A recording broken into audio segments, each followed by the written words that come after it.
राम दोस्तों, मैं सतीश आपका अपनी यूट्यूब चैनल आचार्य सतीश लाइव में स्वागत करता हूं।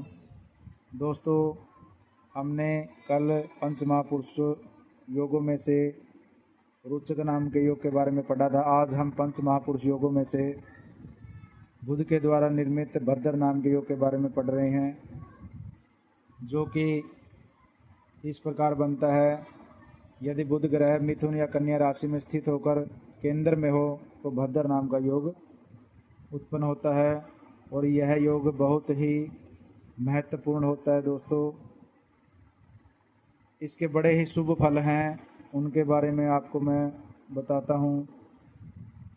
जो व्यक्ति भद्र योग में पैदा होता है दोस्तों, वह कुशाग्र बुद्धि वाला होता है। साथ में जो ऐसे व्यक्ति होते हैं शुद्ध रूप से रहते हैं, उनका रहन सहन स्वच्छ होता है और विद्वान व्यक्ति भी उनकी प्रशंसा करते हैं। स्वभाव में भाषण देने में ऐसे व्यक्ति बहुत चतुर होते हैं। ऐसे व्यक्ति अत्यंत वैभवशाली होते हैं जो भद्र योग में पैदा होते हैं। और महर्षि पाराशर जी ने इस विषय में बड़ी ही उत्तम बात कही है कि जो व्यक्ति भद्र योग में पैदा होता है वो जन्म से ही राजा होता है और साथ में वह उच्च पदाधिकारी बनता है। इसलिए दोस्तों, बुध से निर्मित भद्र योग का हमारे जीवन में बहुत ही महत्वपूर्ण स्थान है। दोस्तों, परमपिता परमात्मा जन्म से ही इंसान का भाग्य और कर्म लिख देते हैं।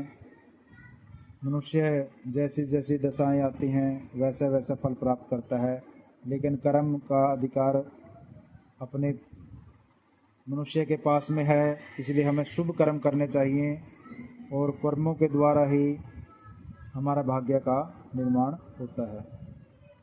दोस्तों, जब बच्चा जन्म लेता है, जन्म के साथ ही कुंडली के माध्यम से उसके जीवन में राजयोग होते हैं। उन राजयोगों का दशाओं के अनुसार फल मिलता रहता है।